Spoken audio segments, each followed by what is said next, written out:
देश में आम आदमी महंगाई की मार झेल रहा है। रोजमर्रा के काम आने वाली हर चीजों के दाम आसमान छू रहे हैं और सरकार आम आदमी के दर्द को समझने की जगह खामोश बैठी है। उसकी इस खामोशी से कालाबाजारी करने वाले लोग मालामाल हो रहे हैं। विदेशी कंपनियां मालामाल हो रही हैं और आम आदमी कंगाल हो रहा है। आम आदमी के दर्द को समझने वाले राष्ट्र नायक स्वामी रामदेव जी इस महंगाई की मार को खत्म करने के लिए जब सरकार से विदेशों में जमा 400 लाख करोड़ रुपए के काले धन को वापस लाने की बात करते हैं तो सरकार उसको अनदेखी कर देती है। आखिर क्यों और कब तक सरकार महंगाई, काले धन एवं भ्रष्टाचार जैसे मुद्दों पर खामोश रहेगी? सरकार कब आम आदमी के दर्द को समझेगी ये नहीं पता, लेकिन एक सन्यासी ने आम आदमी के दर्द को समझा और संकल्प लिया विदेशों में जमा काले धन को वापस लाने का और देश से भ्रष्टाचार और भ्रष्ट व्यवस्था को समाप्त कर भारत को फिर से विश्व की महाशक्ति बनाने का। और ये सन्यासी कोई और नहीं, करोड़ों दिलों में वास करने वाले जननायक स्वामी रामदेव जी हैं। अपने इस संकल्प को साकार रूप देने के लिए स्वामी जी पूरे देश में भारत स्वाभिमान यात्रा कर रहे हैं। राजस्थान राज्य के दौरे के अंतिम पड़ाव में स्वामी जी पहुंचे अलवर, जहां लोगों ने स्वामी जी का ओम की ध्वनि व भारत माता की जय के साथ जोरदार स्वागत किया। मंच पर मंत्रोच्चारण के बीच स्वामी जी व अन्य गणमान्य व्यक्तियों ने दीप प्रज्वलन किया। इसके बाद लोगों ने स्वामी जी को साफा पहनाकर आशीर्वाद प्राप्त किया। तदुपरांत जननायक स्वामी रामदेव जी ने अपने उद्बोधन में काले धन के सच से लोगों को अवगत कराया। या तो सरकार देश की खुशहाली के लिए, देश की तरक्की के लिए, देश की हिफाजत के लिए ये पैसा आ जाएगा तो हम चीन से ज्यादा आगे बढ़ सकते हैं। रोज चीन हमें डरावे और अपने हमारी सीमा में घुस जावे, कहीं भी झंडा गाड़ के चले जाओ मेरे बेटा। भाई बहनों, अब शुरू कहां से होगा? 3 जून से यहीं से शुरू होगा कि सरकार कर क्या रही है। पहले तो इस सरकार के कारने में बताएंगे और फिर कहेंगे जो सरकार देश के लोगों को उनका हक नहीं दिला सकती, उनको न्याय नहीं दिला सकती, उनकी तरक्की नहीं कर सकती, उनकी हिफाजत नहीं कर सकती, जो सरकार उनकी खुशहाली नहीं कर सकती, जो सरकार देश की इज्जत को नहीं बचा सकती, बताओ क्या क्या बोल रहा हूं। पहले आजादी की लड़ाई, प्रथम स्वतंत्र संग्राम 10 मई 1857 को शुरू हुआ। उससे पहले तैयारी की, बाद में 90 वर्ष लग गए, करीब 100 साल संघर्ष किया, तब जाकर के देश को आजादी मिली। अभी आर्थिक आजादी के लिए, देश को लोगों का हक दिलाने की लड़ाई के लिए 2-1 साल लगेगा। और उन्होंने 100 साल मेहनत की। 2 साल मेहनत करने के लिए तैयार हो आप लोग? तैयार हो? अब 3 जून को दिल्ली जा रहा हूं, कितने लोग आएंगे मेरे लिए? गांव गांव वालों ने तो हाथ उठा लियो, शहर वालों थारो हिंदुस्तान को नहीं के देखो, यो बात नहीं चलेगी। हाँ, कितने आदमी साथ देंगे? बोले भारत माता की। ये तो पूरा हिंदुस्तान ही साथ देगा। अरे बाबू 365 दिन जब काम करे तो क्या एक दिन नहीं दे सकोगे? क्या दिक्कत हो रही? और अपने आत्मा से पूछ के देखना, और आगे तुम्हारी पीढ़ियां पूछेंगी, जब बाबा देश के लिए रात दिन तप कर रहा था, संघर्ष कर रहा था, तब तुम क्या कर रहे थे? अपने बच्चों को क्या जवाब दोगे? सुनो, बाबा के साथ थे, ये वही कह पाएंगे ना जो खड़े होंगे, नहीं तो यूं कहेंगे हम तो तमाशा देख रहे थे। तमाशा देखने का वक्त नहीं भाई। ये भारत हमारी माँ है और माँ के सीने पर वार और प्रहार हो रहे हैं और बच्चे उसके मौन होकर के तमाशा देखते रहे, भोग विलास में लगे रहे, खाली अपने लिए जीते रहे। ये बात ठीक नहीं। सुनो, बाकी 3 जून के बाद भी आगे लंबी लड़ाई चलेगी। इसमें भाई आप सबको सहयोग देना है और अब इससे जुड़े रहने के लिए आपको समय समय पर आपको डायरेक्शन देने पड़ेंगे, क्योंकि बड़ा क्रूशियल टाइम होता है आंदोलन के समय, बड़ा नाजुक वक्त होता है। 1-1, 2-2 घंटे में कुछ अलग योजनाएं भी बनती हैं, तो अलग अलग डायरेक्शन, अलग और उसके अनुसार अलग अलग एक्शन। इसमें करीब 1 करोड़ लोग हमारे साथ जुड़ चुके हैं। कितने? 1 करोड़। लूटने वाले तो चंद लोग हैं, अरे बचाने वाले तो करोड़ों खड़े कर दिए। तो आप लोग भी एक नंबर लिख लो और उस पर मिस कॉल कर देना, तो आप इसमें कंटिन्यूअस जुड़े रहेंगे, लिंक बना रहेगा आपका। वो नंबर लिख लो, नंबर है 022 जिन्होंने पिछले साल मिस कॉल कर दिया होगा वो सेव है, नहीं किया हो कर लेना। 022 फिर 33 33 फिर 008 022 33 08 11 22 02233081122। सबने अपने मोबाइल में डायल कर लिया। अब डायल करके हरो बटन दबा दो, एक बार घंटी जाएगी, बाद में टू टू हो जाएगी और टू टू होके वो मिस कॉल आ गई। मिस कॉल होते ही थोड़ी देर में आपको मैसेज आ जाता है, तो 2-4-5 सेकंड में ही। तो इसका मतलब अब आप देश को बचाने के लिए, काला धन लाने के लिए, भ्रष्टाचार को मिटाने के लिए आप रजिस्टर्ड हो गए हो। अब आपको इस आंदोलन का सिपाही के रूप में आपकी एंट्री हो गई है। मैसेज आ गए हो? आ गए हो? ठीक है, तो बस अब जुट जाओ। हाँ, पूरो देश तो साथ में रहोगे बा। अलवर वालों, थारो तो वैसे भी कर्तव्य कुछ ज्यादा है। करीब 11 लाख किलोमीटर की यात्रा की है, करीब 11,000 से ज्यादा ऐसी बड़ी सभाएं की हैं, 11 करोड़ से ज्यादा लोगों ने उसमें भाग लिया है। आजादी के बाद जात इतिहास में किसी भी सामाजिक और आध्यात्मिक आंदोलन में इतनी बड़ी जन सहभागिता कभी नहीं रही जो इसमें रही। बानसूर जैसी छोटी सी जगह में कम से कम 50,000 आदमी होगा, सड़क के ऊपर ही। कितना? मैंने कहा भाई दिल्ली कितने आएंगे? बोले बाबा सारे। मैंने कहा पता है दिल्ली कितनी दूर है? तो उनको एक्शन देखो। बोले बाबा यो रही दिल्ली, यूं हाथ कर कहें यो रही दिल्ली। मैंने सोचा शायद हो सका भाई, पता नहीं दिल्ली के करना आ गए हूं, मैं पहली बार गया हूं। मैंने पूछी वहां से कितनी दूर है? 150 किलोमीटर। तो 150 किलोमीटर ने तो बानसूर वाला गिना ही नहीं, यूं गए यो रही दिल्ली। मैंने कहा आओगे कैसे? बोले बाबा साधन से आ जाएंगे, और साधन ना मिले तो चल के आ जाएंगे। भाई ऐसे आंटी आदमी जा रहे हैं ना। तो भाई अब यो काम, दिल्ली का दिमाग ठीक करना का काम जो है ना, ये अलवर वालों को लेना है। तैयार हो? तो थोड़ा बहुत भाई अब ये लड़ाई होगी तो इसमें सरकार भी तो यूं आराम से थोड़ी जाने वाली है। हाथ पैर मारेगी, डंडे डुंडे भी मारेगी। यो हैं? कोई बात नहीं भाई, देश के लिए जब शहीदों ने 7 लाख से ज्यादा लोगों ने अपने फांसी पर लटक गए तो थोड़ा बहुत कष्ट सह लेंगे, लेकिन भाई ताकत भी रखो लड़ने की। हाँ, मादा भी रखो।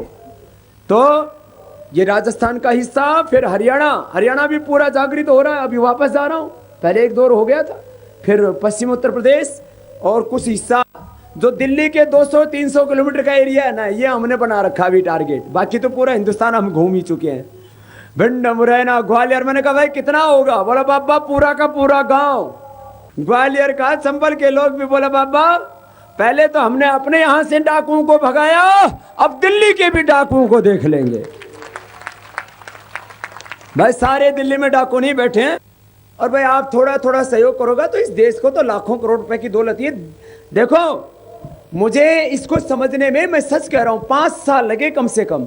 ये अर्थव्यवस्था इतनी जटिल है, इकोनॉमिक्स सबसे टिपिकल सब्जेक्ट है, समझ में नहीं आता। देखो व्यापार करना, बिजनेस करना अलग काम है, पूरे विश्व की अर्थव्यवस्था को समझना ये बहुत जटिल विषय है। आपने देखो जब भी बजट आता है तब लोग ऊँगते रहते हैं, समझ में नहीं आता क्या है ये बजट। अर्थव्यवस्था बड़ी जबरदस्त विषय है। ये गलत जगह पैसा लगा हुआ है हिंदुस्तान का, ये सही दिशा में लग जाएगा, चारों ओर खुशहाली आएगी और हमारी आंखों के सामने हम एक नया भारत बनाएंगे अपने हाथों से। और 2020 तक भारत विश्व का आर्थिक और आध्यात्मिक दृष्टि से नेतृत्व करेगा। भारत फिर से विश्व गुरु कहलाएगा। बोले भारत माता की जय। अरे मुट्ठी बांध के राजस्थान वाला तो बजरंगबली का भगत हो। हनुमान जी महाराज की जय, बजरंगबली की जय। ओ बलभर्त्री बाबा की जय, भारत माता की जय, गौ माता की जय, वंदे मातरम, इंकलाब जिंदाबाद। हिंदुस्तान जिंदाबाद। बच्चे बड़े बुजुर्ग अब सब योगी भी बन रहे हैं, सब योगियों की संतान है, ऋषियों की संतान है। तो सबको सुबह सुबह योग करना है, सबको कराना है, इस आंदोलन से जोड़ना है। हा? इधर है, ये नाम है बेटा प्रियांश। तो और कौन कौन से प्राणायाम सीखियो? ओ देखो जोरदार नोली करे, छोड़ो तो करके दिखा, बीच में निकाल। हाँ हाँ, और घुमा के दिखा, घुमा।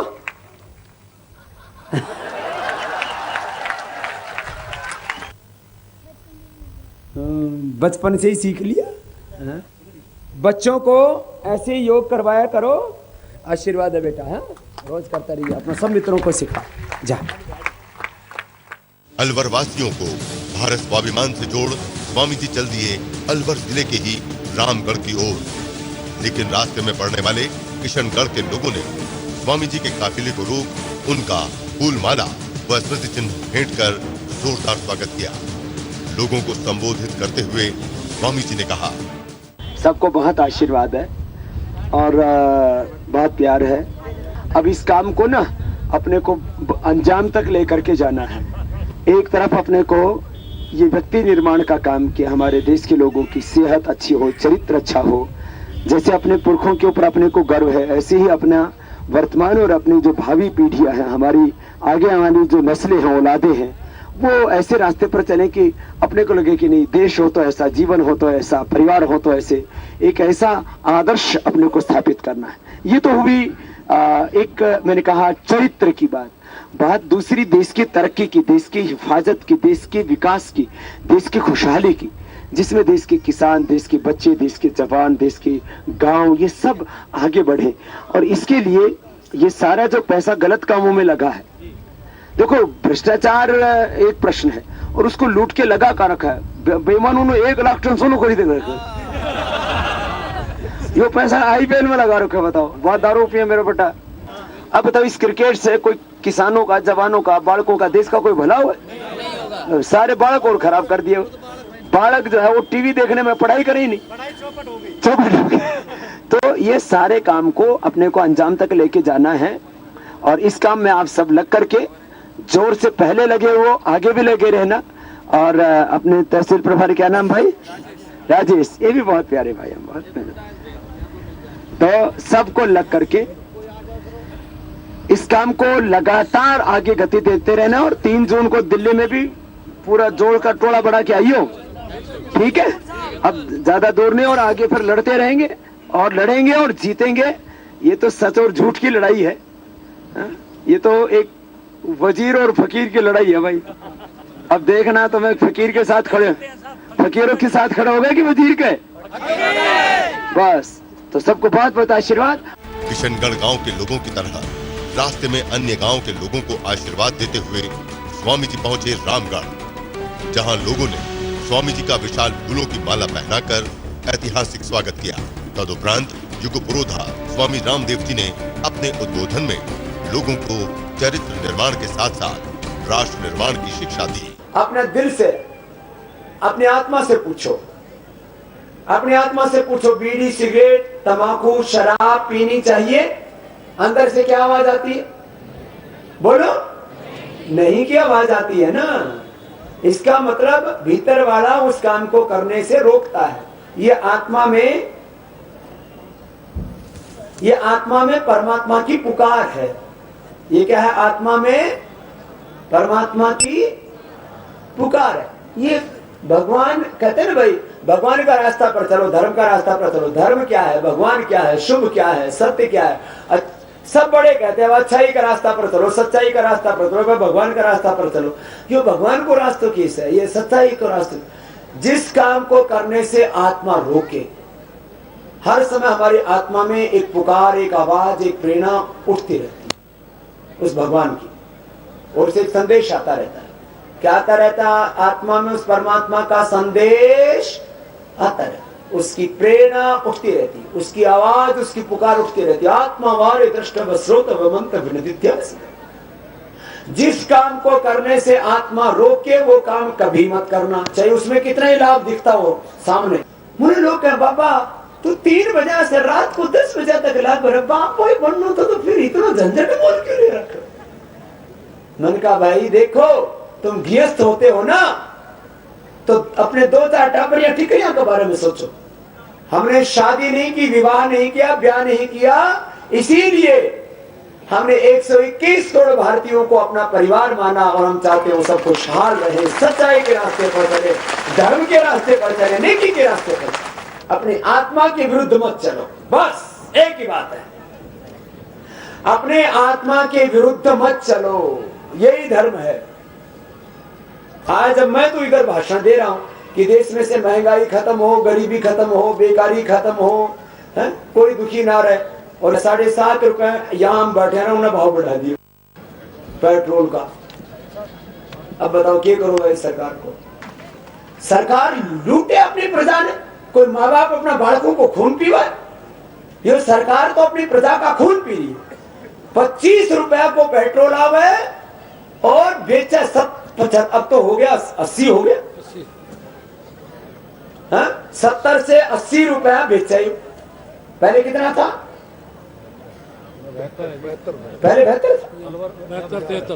72 और अब और 7 और बढ़ा के 7.5 हो गया। ले सरकार 25-30 रुपया को और बेचा कितना को, तो इससे लुटेरी सरकार और की होगी। कोई माँ बाप अपनी प्रजा का खून पीता है, लूटता है उसको, तो शासन का काम, सरकार का काम अपने देशवासियों का, नागरिकों का, माँ बाप की तरह भला करना होता है। ये काला धन वापस दिलाने का, भ्रष्टाचार को मिटाने के लिए मजबूत लोकपाल बनाने की बात हो, या बने हुए कानूनों को लागू करने की बात हो, या देश की व्यवस्था बदलने की बात हो, ये केंद्र सरकार के पास अधिकार है। केंद्र सरकार इस काम को कर नहीं रही। भारत की क्रेडिबिलिटी कम हो गई, सुनते हो ना क्यों? डेफिसिट बढ़ गया, इन्फ्लेशन बढ़ गया, ग्रोथ रेट कम हो गई, करेंसी का डिवैल्यूएशन हो गया, रुपए का मूल्य गिर गया, महंगाई बढ़ गई, विकास दर गिर गई और सरकारी बजट का घाटा बढ़ गया। मैं आपको हिंदी में बता रहा हूँ, अभी ज्यादा अर्थशास्त्र की भाषा आपको समझ में नहीं आती। पूरी दुनिया में भारत की साख इसने गिरा दी। अगला काम इसका क्या है? देश की हिफाजत करना। इधर से पाकिस्तान हमको डराता है, सीमाओं में घुस करके कहीं पर भी अपना देश का झंडा गाड़ के चला जाता है। और थोड़े दिन पहले वायुसेना अध्यक्ष ने बोला कि हमारे 2 पड़ोसी देश परमाणु शक्ति संपन्न, दोनों के साथ हमारा सीमा विवाद चल रहा है और बहुत संघर्ष है। यदि हमने देश को अत्याधुनिक हथियारों से लैस नहीं किया, अपनी तकनीकी को नहीं बढ़ाया, देश को स्वावलंबी नहीं बनाया सुरक्षा के क्षेत्र में, अपने गोले बारूद हम नहीं बना सकते, अपने ट्रक नहीं बना सकते, हम परमाणु बम और मिसाइल जो बना सकते तो ट्रक नहीं बना सकते। घोटाले, बाहर से पैसा, ट्रक लाएंगा बाहर से, बोफोर से लाएंगा तो पैसा मिलेगा ना, देश में बनाऊंगा तो घोटाला नहीं होगा। बहुत बुरे हालात से दौर गुजर रहा है। देश की हिफाजत, देश की जान माल की रक्षा कर नहीं सकते। देश में 20,000 लाख करोड़ की भू संपदाएं हैं, देश की जान माल की हिफाजत कर नहीं सकते। गवर्नमेंट का काम है किसानों को न्याय देना। किसानों को न्याय कब मिलेगा? जब उनके खेत को मिलेगा, बोलो, पानी, उनको मिलेगी बिजली। भाई हमने पानी मिला 12 महीना। गांव के लोग कितने, जरा हाथ उठाइए तो, गांव वाला, गांव का ही सारा जाता था। तो यो रामगढ़ भी गांव जैसे ही है, बिजली भी नहीं मिले, पानी भी नहीं। बताओ क्या सरकार किसानों को न्याय दे पाई? क्या किसानों की खुशहाली के लिए सरकार काम कर रही है कि मैं 12 महीना थारे खेत में पानी रहेगा? बोलो बाबा लाऊंगा, कटे से लाऊंगा तो पर राम जी बरसाव है, वो सारा पानी समुद्र में जाओ, वो पानी बचा लो। Water management, river linking, rain water harvesting, पानी बचाने के बहुत तरीके गवर्नमेंट करे। 10 लाख करोड़ रुपए में सारा काम हो जाता। 10 लाख करोड़ का भी घोटाला कर दिया, क्या कहने दिया था ना, कोल घोटाला। ये रोज घोटाले करते हैं लाखों लाखों करोड़ के, और इतना लूटने के बाद भी यूं कहे हमारी सरकार फिर से आएगी। मैंने कहा इस बार देखेंगे तो हमने किसकी आएगी। मतलब इतना लूटने के बाद भी इनको शर्म नहीं आती। 5 जगह तो हार गए, अभी भी उनका हम जीतेंगे, और हारने के बाद भी उनका ना हम तो ठीक है, हमारी कोई हमारी पराजय हुई नहीं। सरकार का काम है किसानों की खुशहाली के लिए, उनकी तरक्की के लिए, उनकी समृद्धि के लिए काम करना। तो क्या किसानों की तरक्की, खुशहाली, विकास हो गई क्या? बच्चों की खुशहाली कैसे होगी? जब अच्छे school, college, university, education institute बनेंगे, सबको बराबरी का पढ़ाई का हक, गरीब के बच्चे हो या अमीर के, सेठ के बच्चे हो, साहूकार के बच्चे हो, या फुटपाथ पर रहने वाले आदमी के बच्चे, बच्चों के लिए एक जैसी शिक्षा होनी चाहिए। बच्चों ने क्या पाप किया भाई? यूके में ऐसा होता है, कनाडा में, अमेरिका में ऐसा होता है। तो क्या इस देश की सरकार हिंदुस्तान के बच्चों को 65 साल बाद भी समान शिक्षा का अधिकार दे पाई? समान चिकित्सा, अमीर को जीने का अधिकार, गरीब को नहीं। क्या समान चिकित्सा का अधिकार होना चाहिए, समान शिक्षा का अधिकार होना चाहिए। सब देशों में होता है। हमारे साथ ही आजाद हुआ था जापान, वहां सब ये सुविधाएं तो मैं कह रहा हूं। हमारे साथ पूरी तरह से टूट गया था ब्रिटेन, द्वितीय विश्व युद्ध में बिल्कुल बर्बाद हो गया था। वहां पर भी व्यवस्था है। भाई बहनों, सरकार का काम है बेरोजगारों को रोजगार दिलाना। तो क्या इस देश के बेरोजगारों को सबको रोजगार मिल गया? कितने ऐसे युवा हैं जिनको अभी स्थायी रूप से रोजगार नहीं मिला है? जरा हाथ छाइयो तो, अरे छाओ तो, बेरो तो पाटना है सरकार ने थोड़ो बहुत तो दिखा गो। बोला बाबा बेरोजगार थमकुण सी मास्टर नहीं लाग रही सो। बेरोजगार ये तो अपने आप को मानती नहीं, ये तो रोटी बनाना है अपना रोजगार समझे। तो यो विदेशों में सारी माताएं घर को काम भी करें और नौकरी भी करें, पैसा भी कमाओ। तो हमने यदि अच्छा काम मिल जाए तो करके राजी को नहीं के राजी तो सांभले बाबा कोई दे तो ही है। तो क्या इस देश के बेरोजगारों को सरकार रोजगार दे पाई? बोलो।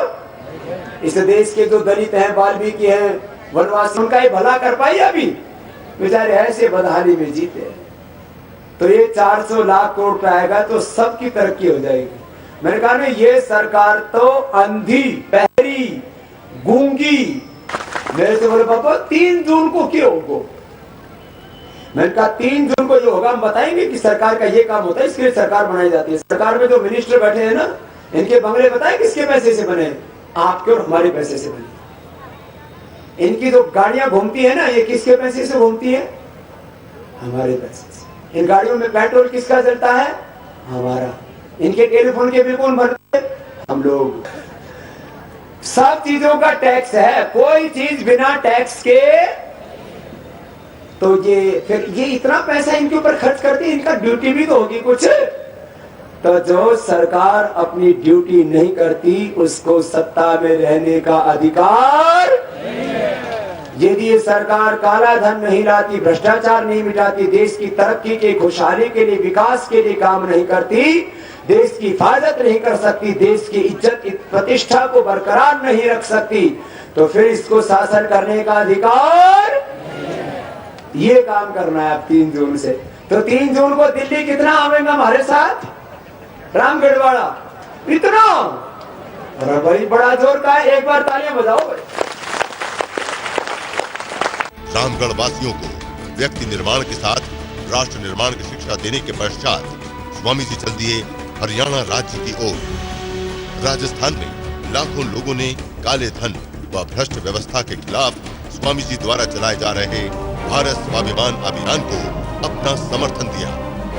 राजस्थान में लोगों को व्यवस्था परिवर्तन के अभियान से जोड़ने के पश्चात स्वामी जी पहुंचे हरियाणा राज्य में। इसकी शुरुआत स्वामी जी ने की प्रातःकालीन निशुल्क योग शिविर से, जहां स्वामी जी ने लोगों को योग की दीक्षा दी। भारत माता की। स्वामी जी विश्व गुरु हो और इनका झंडा विश्व में लहराए। और कहां लहराए, कई दिन कहां लहराएगा? हो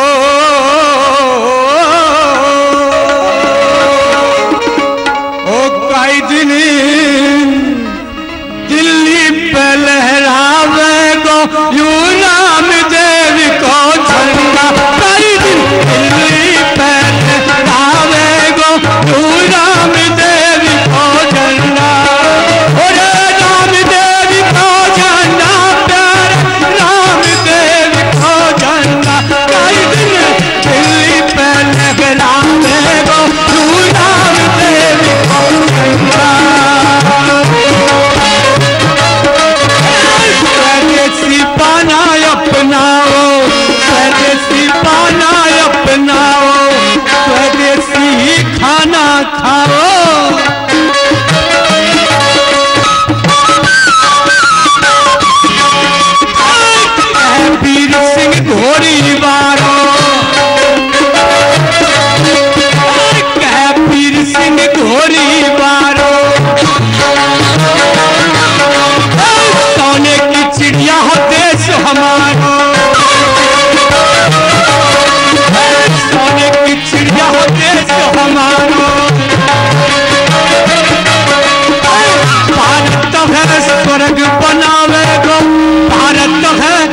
तिलक बनावे गो यू राम देव को चल कई दिन दिल्ली पे लहरावे गो यू राम देव को हे राम देव का झंडा प्यारे राम देव को कई दिन दिल्ली पे लहरावे गो राम देव को। निष्ठा बेटी ये भी बहुत जोशीली है। जाग उठे हैं लोग देश में, आंधी चलने वाली है, फूंक और भ्रष्टाचार में डूबी रात गुजरने वाली है। हर 3 जून से रामदेव जी दिल्ली को ललकारेंगे, हम भी बाबा साथ तुम्हारे लाखों लोग पुकारेंगे, लाखों लोग करेंगे अनशन, ऐसी क्या मजबूरी है, जो नहीं जानते गौर करें ये मुद्दे बहुत जरूरी हैं। दुनिया के बाकी देशों में नहीं चलते नोट हजारी है, क्यों भारत में है बड़े नोट, भारत की क्या लाचारी है। बड़े नोटों को बंद करो ये पहली मांग हमारी है, पड़ा जो इसके खातिर मरना इसकी भी तैयारी है। अब उठो समर्थन दो बाबा को, वरना देश प्रेम ये जाली है। जाग उठे हैं लोग देश में, आंधी चलने वाली है, फूंक और भ्रष्टाचार में डूबी रात गुजरने वाली है। धन्यवाद। आप सभी मेरे साथ मिलकर जोर से जयघोष लगाएंगे, भारत माता की जय, वंदे, भ्रष्टाचार मिटाना है, देश को बचाना है। ओ।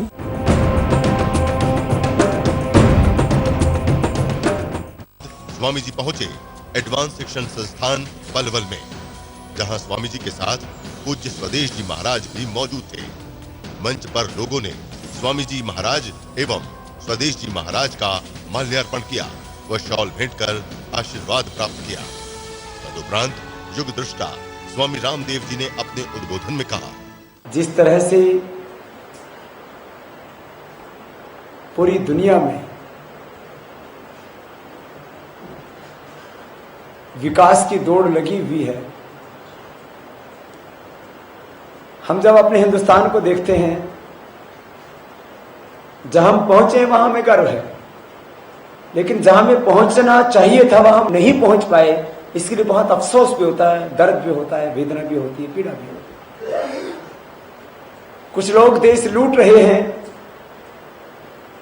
उनका तो स्वभाव बन चुका है, उन्होंने तो उसे अपना जन्मसिद्ध अधिकार मान लिया। लेकिन क्या ये देश किसी एक पार्टी का या किसी एक सरकार का है? ये देश तो हमारा है। 33 लाख वर्ग किलोमीटर में फैली हुई हमारी सीमाएं,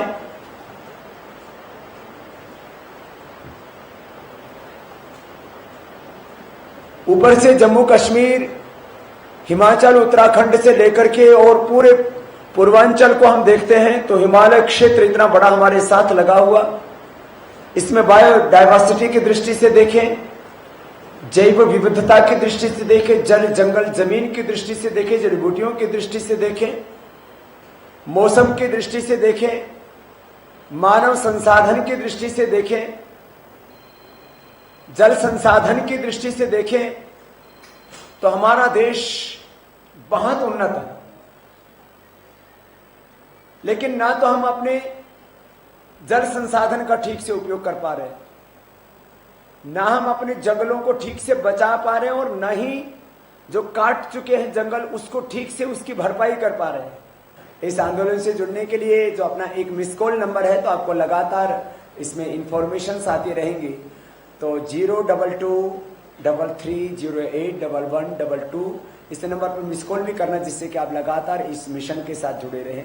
02233081122 मिस कॉल देके छोड़ देना। एक बार आपको मिस कॉल देंगे तो एक बार घंटी बजेगी, उसके बाद में आपकी कॉल कट हो जाएगी, और उसके बाद आपको एक मैसेज आ जाएगा। एक बार मिस कॉल देके छोड़ देना, फिर आपको जब जब जो एक्शन लेना होगा उसका आपको डायरेक्शन मिलता रहेगा।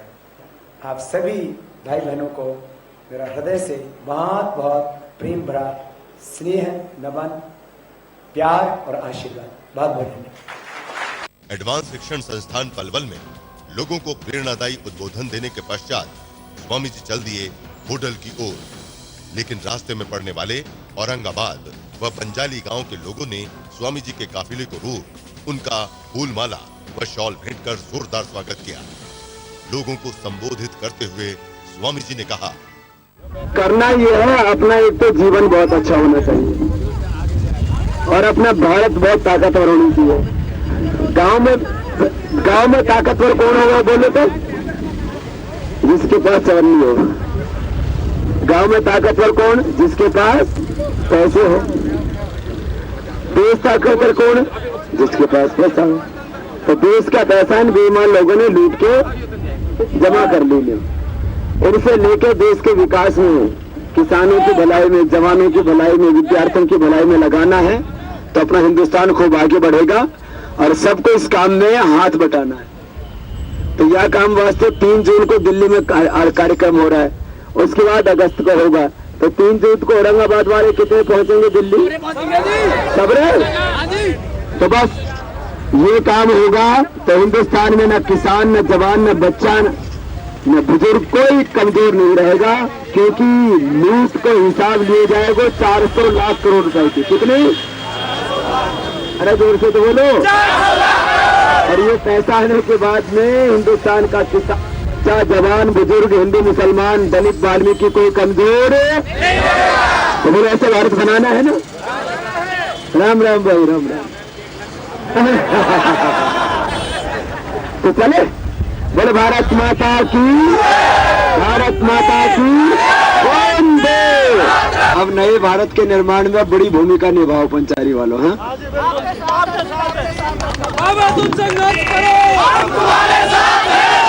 तो अब 3 जून को कहाँ आना है? दिल्ली। कितना आवेगा भैया? हटाइए तो सब लोग। सही राम तो भी, मैंने सही राम को भी देखा, मैंने कहा इसी का क्या हाल है। तो सही राम तो सही काम में साथ रहेगा ही। तो जी जी, सबको बहुत बहुत आशीष है भाई। श्री राम जी को भी, पंचारी गांव के सभी नंबरदारों को, सब जवानों को, और अब सबको मिलकर के हिंदुस्तान को बचाना है, नया भारत बनाना है। तो सबको बहुत बहुत आशीर्वाद। अब आगे चल रहे ना, होटल में चलना। जय भारत माता की। औरंगाबाद व बंजाली गांव के लोगों को आशीर्वाद दे स्वामी जी पहुंचे होडल में, जहां लोगों ने स्वामी जी का पगड़ी पहनाकर व हस्त निर्मित लालटेन भेंट कर स्वागत किया व आशीर्वाद प्राप्त किया। इसके बाद हसनपुर कन्या गुरुकुल की बहनों ने स्वागत गीत प्रस्तुत किया व कार्यकर्ताओं ने देशभक्ति गीत का माहौल को देशभक्तिमय बना दिया। महिलाओं ने भी क्षेत्रीय भाषा में गीत प्रस्तुत किया। तदुपरांत युग दृष्टा स्वामी रामदेव जी ने अपने उद्बोधन में कहा, पूरे देश और दुनिया में करीब 11 लाख किलोमीटर की यात्रा करके 11,000 से ज्यादा बड़ी सभाएं करके, जैसे होडल में हो रही है, और उसमें 11 करोड़ से ज्यादा लोगों ने भाग लिया। उन सबको योग सिखाया और देश ही नहीं, दुनिया के 200 से ज्यादा देशों में योग, आयुर्वेद और भारतीय संस्कृति का प्रचार करने के बाद होडल में आया तो मैंने यहां भी पाया कि यहां भी पूरा जागरण हो रहा है जन जन में। माँ बहन, बेटियों में, बुजुर्गों में, गांव वालों में। होडल का नाम मैंने बहुत पहले ही सुना था, लेकिन इतनी श्रद्धा, इतनी भक्ति, इतना विश्वास यहां पर है, वो मैंने यहां आकर के देखा। गांव वाले अपनी ट्रैक्टर ट्राली लेकर के, अपनी बुग्गी लेकर के आए हुए हैं। सब में चाव चढ़ा हुआ है, बाबा के पास जाएंगे, योग सीख के आएंगे। और जो बाबा काला धन लाने की बात कर रहा है, उस मिशन को भी अपना समर्थन दे करके आएंगे। और होडल वाले केवल यही नहीं आए हैं, 3 जून को दिल्ली भी आएंगे और जब जरूरत पड़ी तब होडल वाले सबसे आगे पाएंगे। देखो, एक तो योग करना, योग करके तो अपने शरीर की रक्षा करनी है और भारत स्वाभिमान के साथ जुड़कर इसके इस राष्ट्र की रक्षा करनी है।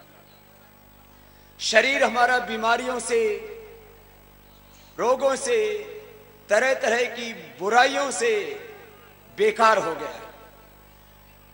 जिसमें एक भी बीमारी हो जाए ना तो ये शरीर बेकार हो जाता है। और घर में एक भी आदमी बड़ी बीमारी से पीड़ित हो जाए, किसी को टीबी, किसी को कैंसर, किसी को heart attack, SLE, MS, autoimmune disease, ऐसी ऐसी बीमारियां हैं, एक भी बड़ी बीमारी हो जाए तो पूरे घर में कोहराम मच जाता है, पूरे घर में तबाही हो जाती है, जमीन बिक जाती है, कर्जा हो जाता है और फिर भी आदमी बच नहीं पाता।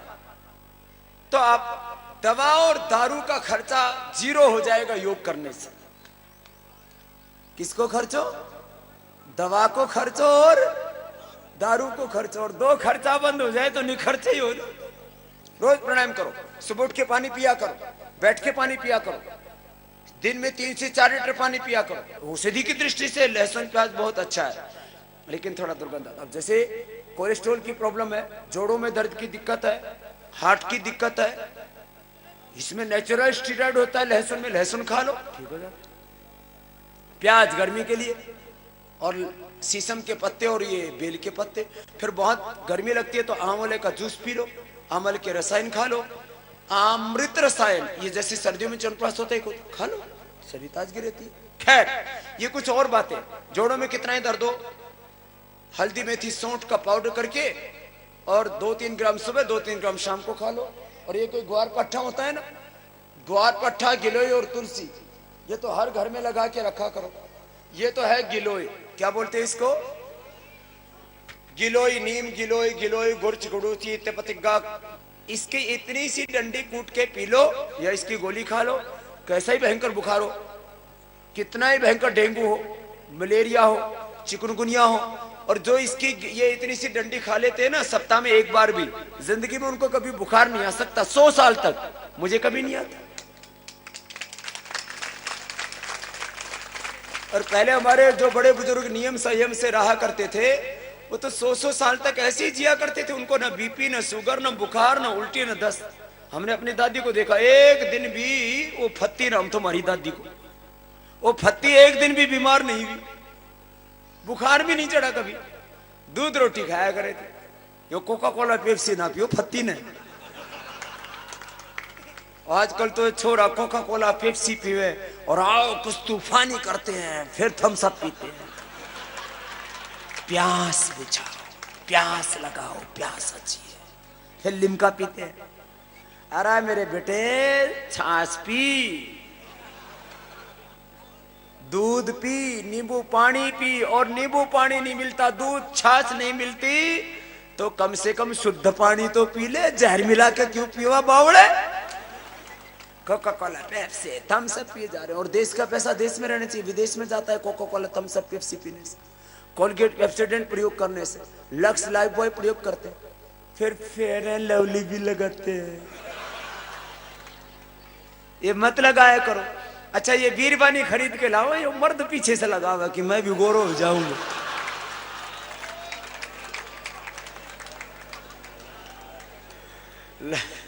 फिर वो देखा मेरी ट्यूब कम क्यों हो रही है।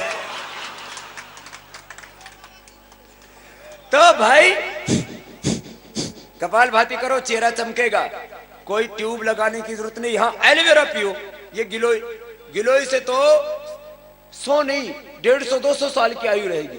बीमारी न बुखार, न सर्दी, न जुकाम, न टीबी, न कैंसर, कुछ नहीं। और ये घृत कुमारी, इसका नाम है ग्वार पाठा, घृत कुमारी एलोवेरा, ये जबरदस्त है।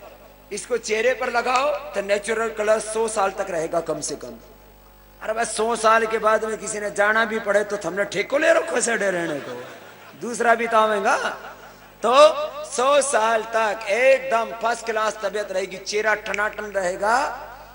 नहीं तो आजकल मैं देखता हूं 25, 30, 40 साल तक पहुंचते पहुंचते तो बुढ़े हो जाते हैं, चेहरे पर झुर्रियां पड़ जाती हैं, स्किन ऐसी हो जाती है जैसे मुनक्का होता है, और गाल भीतर ऐसे चिपक जाते हैं जैसे किसी ने आम चूस के गुठली फेंक रखी हो। बहुत बुरे हाल है। प्राणायाम करोगे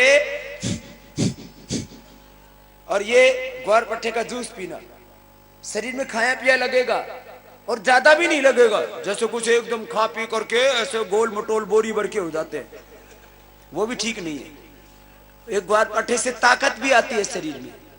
पहले बहुत खाया, इसका लड्डू बना के खाता था, इसका हलवा भी बनता है, और इसका पाक भी दूध में पका के पियो तो बर्फी बना इसकी फर्स्ट क्लास, बहुत स्वादिष्ट और ताकतवर। इससे बढ़िया ये तोड़ो भी ना, इसमें चिकना चिकना निकले।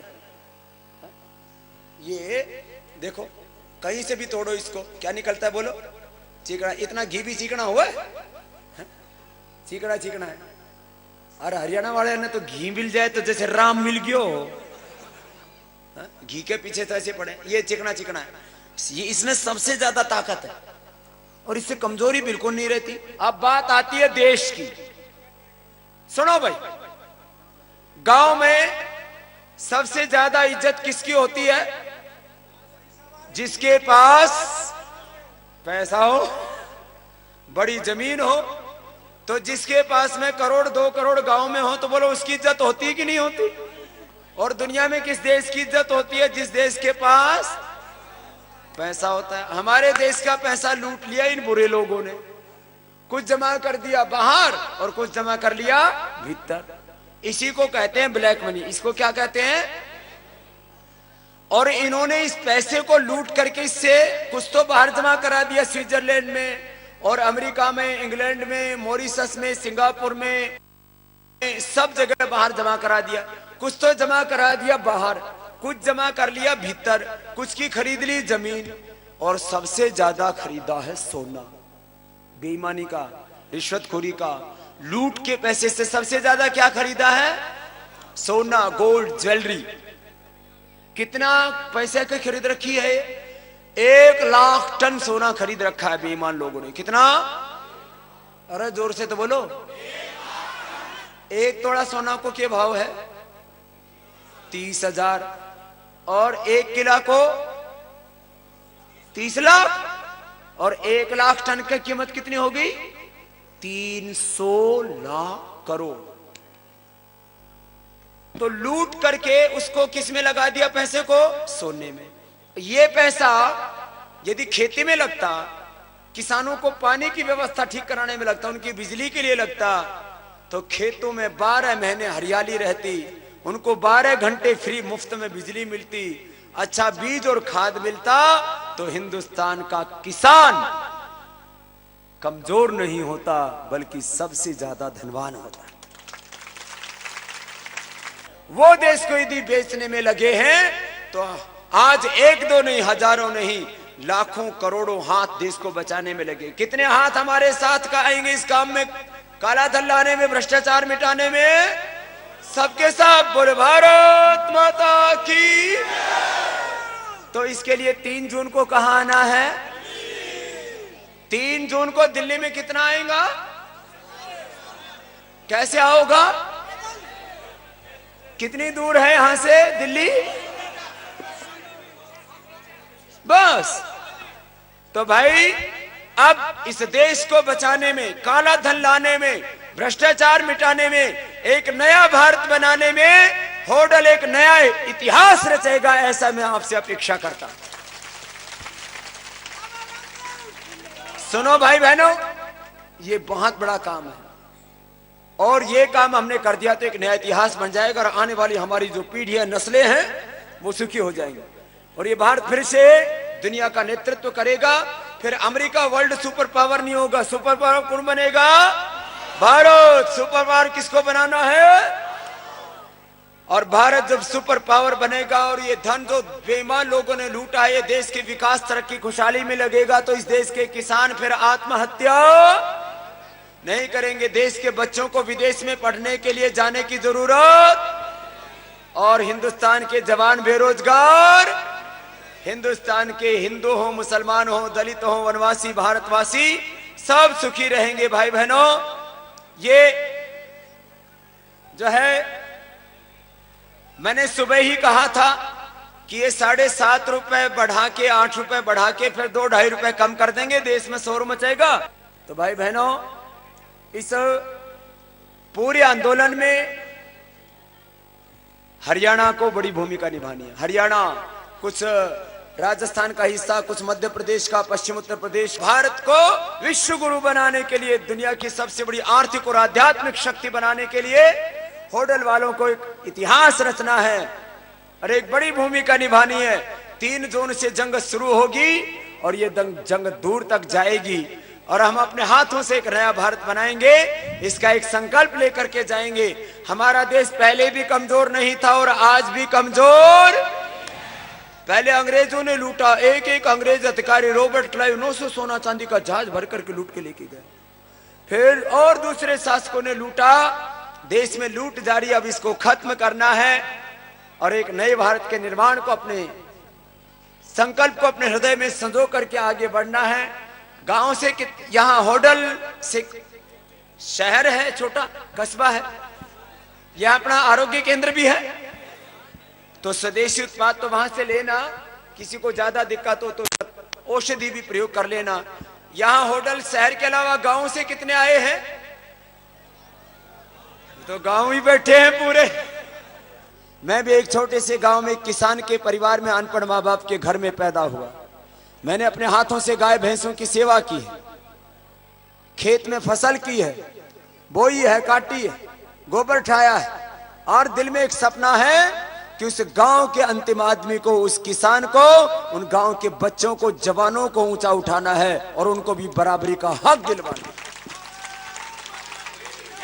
2020 तक भारत विश्व का नेतृत्व करने वाला सक्षम राष्ट्र बन जाएगा। ऐसा संकल्प लेके जाएंगे, बोलेंगे भारत माता की वंदे वंदे। होडल वासियों को भारत स्वाभिमान से जोड़ने के पश्चात स्वामी जी पहुंचे कुशलीपुर, जहां लोगों ने बैंड बाजे के साथ जोरदार स्वागत किया। स्वामी जी को अपने बीच पा लोग झूम रहे थे। लोगों को संबोधित करते हुए स्वामी जी ने कहा, तो इस समय कुछ लोग करोड़ोंपति अरबोंपति बन गए, पूरा हिंदुस्तान लूट लिया और बाकी जनता जो है वो गवर्नमेंट की तरफ देखती है और वो रोज और को नया लूट का रास्ता अख्तियार कर लेती है। अब थोड़े बहुत लोगों के पास पैसे बचे थे और पेट्रोल के और डीजल गैस के दाम बढ़ा करके और खींच लेंगे। हिंदुस्तान के लोगों को जब तक ये गरीब रखेंगे तब तक उनके काबू में रहेंगे, उनको अमीर होने नहीं देना चाहते। करीब 7.5-8 रुपए पेट्रोल के दाम बढ़ाने का मतलब है 25% महंगाई बढ़ना। 100 रुपए की चीज 125 रुपए में मिलेगी। हर चीज का दाम बढ़ता है जैसे ही, क्योंकि ट्रांसपोर्टेशन में, कोई चीज के मैन्युफैक्चरिंग में, हर जगह जाकर के डीजल पेट्रोल ये सब उसके अंदर काउंट होता है। तो ये खाली महंगाई की बात नहीं, खाली एक मुद्दा नहीं, सब पहलुओं से आज देश की यदि हमें तरक्की करनी है, आज देश की हमें हिफाजत करनी है, आज देश में हमें खुशहाली लानी है, आज अपने जीवन को ऊंचा उठाना है, तो इस देश को ये काला धन करीब 400 लाख रुपए दिलाना ही पड़ेगा। और जिस दिन ये आ गया और इसको हमने गाँवों की भलाई के लिए, किसानों की भलाई के लिए, गरीबों की भलाई के लिए, इन जवानों के लिए और उन बच्चों के लिए जिस दिन खर्च कर दिया, उस दिन हिंदुस्तान पूरी दुनिया का सबसे बड़ा ताकतवर मुल्क बन के खड़ा होगा।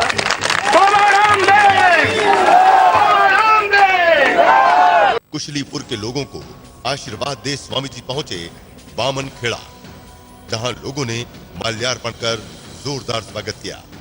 तदुपरांत जननायक स्वामी रामदेव जी ने अपने उद्बोधन में कहा, ये 400 लाख रुपए इन बेईमानों से लेने के लिए आप लोग सब तैयार हैं? मैं पूछ रहा हूँ, आप लोग, पापा ने कुछ नहीं दिया, आपके लिए लड़ रहा हूँ। स्वामी जी संघर्ष करो।